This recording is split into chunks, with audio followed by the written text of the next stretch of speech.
Okay, so here I am back again with the Dragon Floppy disk drive. Um, yeah, this thing's just being a bloody torture. A couple of days ago, I hadn't used the Dragon in a few days and decided to load it up and load a game and put my disc in, and it was coming up with an error, not ready. So tried a few times, still get the same error no matter what I did. I still got the not ready error. So I pulled it apart, and the drive belt, which spins the disc, had dropped off and was lying on the bottom of the case here. So I thought to myself, that's strange. You know, it worked fine the last time we used it. It seemed to sort of drop off as I wasn't using it.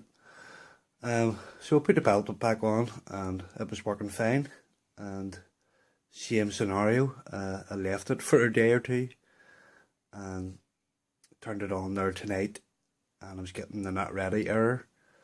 But this time when I popped it open, the belt was still attached. This is the original belt here, so I think it's stretched basically, and it's not putting enough tension on the motors, so the motor's spinning, but it's not spinning this bit, the belt's just slipping. So what I did was, I actually have a little tub here full of some spare belts and bits and pieces from video recorders.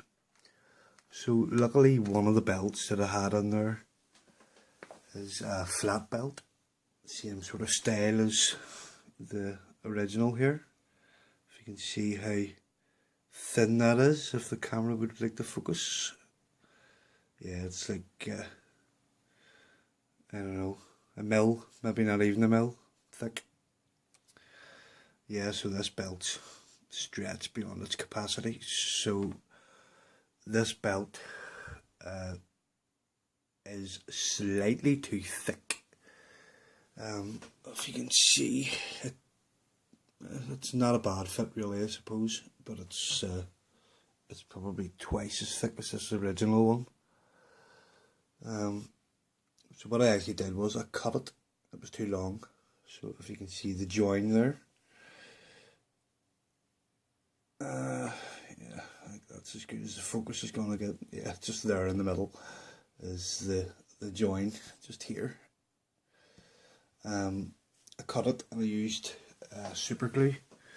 I have this super glue which actually came with my kitchen worktops when I fitted my kitchen. It came with this huge big bottle which is just super glue, so it's basically for super gluing two parts of your worktop together. But it also came with this miter pen, and what it does is, if you can see there, set super glue in 15 seconds. So I found this stuff to be absolutely invaluable when using super glue. So you just basically put a wee drop of this on. It's like a sort of like a marker. You just put a wipe of it on each surface, put your super glue on, and yeah, it hardens pretty much instantly as soon as you touch the two surfaces together. So I did that, and it's working perfectly. I don't know how long that will hold. Hopefully it'll hold until I can find a replacement for this. I do know how to measure the belt. I just finding somewhere that stocks something like this might be the hard part. But yeah, the old Dragon drive is giving me nothing but trouble. It's just making me work for my enjoyment, I think. If I do directory here, you can see it working away there.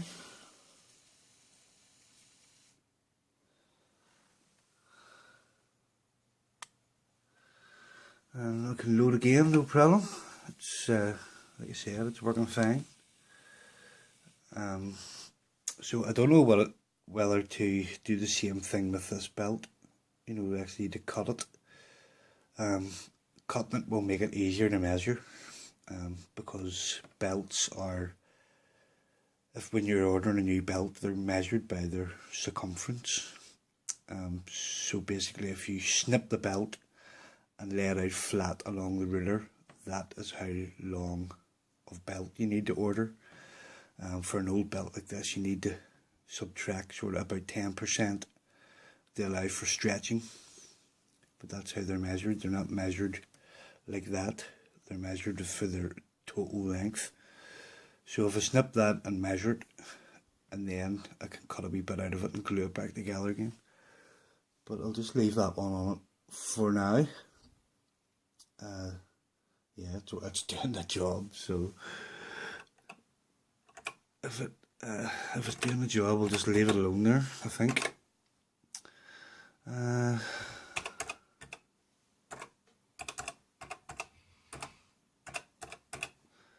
Excuse my one-handed typing. So if I hit return,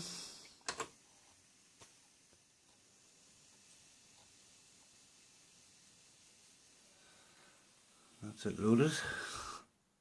That game takes about 5 minutes to load from tape. It takes like 5 seconds to load from disk. So that's why, really why I want to keep this disk drive going, because I don't have to sit and wait for cassettes to load. I'm actually considering buying one of the, is it the HXC floppy disk emulators. I'm thinking about buying one of them, because it'll work for not only the Dragon but other stuff as well. So I'll just be able to copy the disk files over onto the floppy emulator, and I will actually be able to copy from the floppy emulator on the actual floppy disks as well, which is an added bonus. So, but they're, by the time you factor in shipping, they're about £100. So yeah, I'm gonna have to save up for that one, I think. So that's it. Just thought I would make a little video just showing what I'm doing here at 20 past 2 in the morning. Trying not to touch anything back here, because this is 240 volt back here, and yeah, I don't want to touch that when it's live, thanks. Alright guys, so just leave the video here. Thanks for watching, and I'll catch you in the next one. Bye for now.